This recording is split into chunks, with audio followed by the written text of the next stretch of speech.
Hello everyone, कैसे हो सभी लोग। तो रेलवे ने 50,000 वैकेंसीज तो अनाउंस कर दिया है कि 50,000 अगले मतलब ये 25 और 26 के क्वार्टर में देंगे।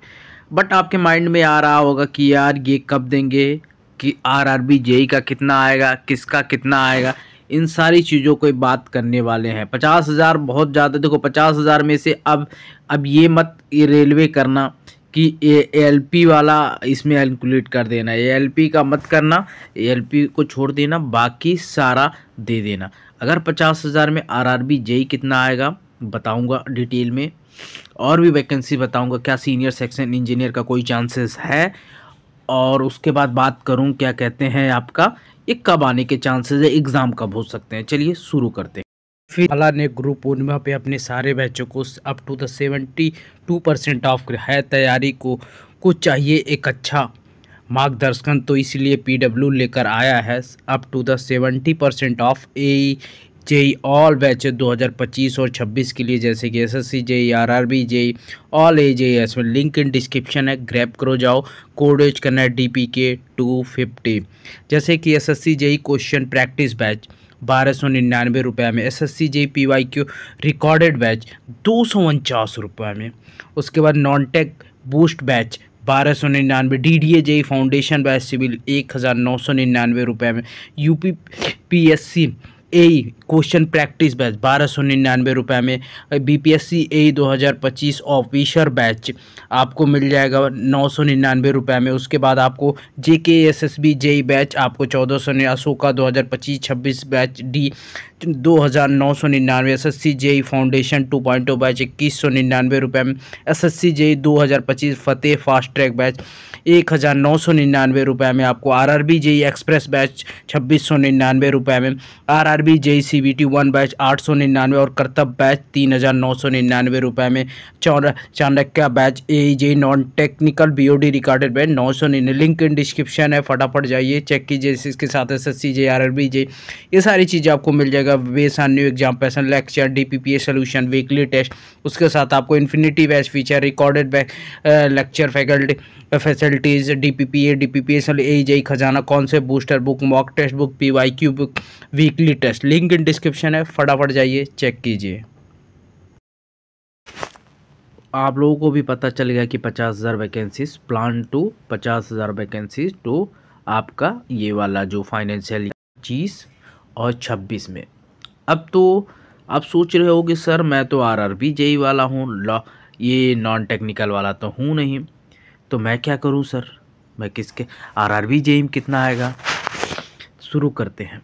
50,000 वैकेंसीज, ओके। आपके पास ALP ख़त्म है, ELP अब तो उसकी वैकेंसी इंक्लूड ना करे तो अच्छी बात है, टेक्नीशियन भी ना करे तो अच्छी बात है। अब बचेगा JEE बचेगा, NTPC में 2 बचेंगे, अंडर ग्रेजुएट और ग्रेजुएट। अंडर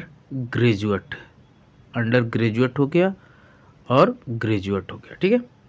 अब उसके बाद तुम्हारे पास बचेंगे कौन सी वैकेंसी, अब बचेंगे RPF वाला, RPF और ग्रुप D की पोस्ट बचेंगे। अब देखो NTPC और अब देखो यहाँ पे तो मैंने बता दिया। अब NTPC की बात किया जाए, NTPC में आपका जो वैकेंसीज आएंगे 2 में, ग्रेजुएट की बात किया जाए भाई, कितना भी दोनों निकाल लेंगे 10,000 से 12,000 वैकेंसी दे देंगे। इसमें सबसे बड़ा जो वैकेंसीज होगा ग्रुप D का होगा। अब ये ग्रुप D 32-36 हज़ार तो इस बार है, तो इतना तो देंगे नहीं। मान लो 25,000 दे दिए, 15-25 कितना हो गया,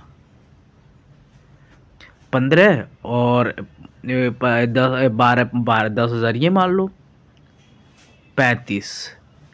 अब 15,000 वैकेंसी बचेगा आपके पास। अब 15,000 वैकेंसीज में 2 बचे हैं। RPF का मान लो 3,000, 3 से 4,000, 5,000 मान लो, ज़्यादा से ज़्यादा 10,000 वैकेंसीज JEE का है। अगर ये ग्रुप D में ज़्यादा वैकेंसी नहीं दिए तो 10,000 वैकेंसी, बट इतना भी वैकेंसी नहीं देंगे।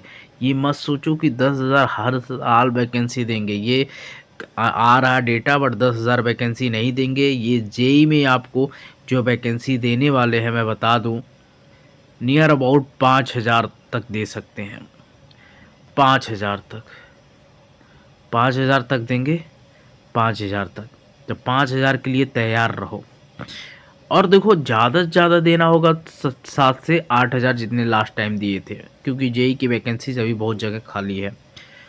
अब बात किया जाए आएगा कब, आएगा ये आपका अगस्त और सितंबर में। ये आपका आ जाएगा फॉर्म अगस्त और सितंबर के बीच। ये जुलाई एंड होगा, अगस्त और सितंबर के बीच फॉर्म भरना शुरू हो जाएगा। तो तैयारी जम के होनी चाहिए। कंपटीशन इस बार, कट ऑफ की बात किया जाए, कट ऑफ इस बार अगेन हाई जाएगा, हाई जाएगा कट ऑफ, ये जान लेना। क्योंकि वैकेंसीज कम रहेंगे, कट ऑफ हाई जाएगा। अब पेपर कब होंगे, पेपर का मैं बता देता हूँ। पेपर आपका दिसंबर में होगा, दिसंबर में होगा। इससे पहले एग्ज़ाम नहीं हो सकते। देखो ये वैकेंसीज जो मैं 5,000 बता रहा हूँ, अप एंड डाउन हो सकता है। मुझे लगता है अप होगा। अब क्यों अप होगा, रीज़न मैंने बता दिया पूरा एनालिसिस करके 5,000 वाले में। क्योंकि अब देखो, अब तुम एएलपी से कंपेयर मत करना, क्योंकि एएलपी का आधा हो गया, टेक्नीशियन का आधा हो गया। तो भाई जेई में यार कम वैकेंसी ऑलरेडी पहले था, इस बार भी जेई में वैकेंसी बढ़नी चाहिए भाई। एएलपी हर साल बहुत ज़्यादा वैकेंसी, 18,000 पहले दे दिया था, 10,000 दे दिया था। टेक्नीशियन में भी ठीक ठाक था। तो भाई इसलिए वैकेंसी इसमें बढ़नी चाहिए यार। जेई में मुझे लगता है 10,000 से कम नहीं देनी चाहिए यार। अब देखो क्या करते हैं। अगर 50,000 के अकॉर्डिंग देखोगे तो भाई ये 10,000 वैकेंसी आनी चाहिए। बट आप लोगों को कितनी वैकेंसी चाहिए कमेंट करके बताइएगा, उस पर हम लोग कुछ करेंगे। Thank you.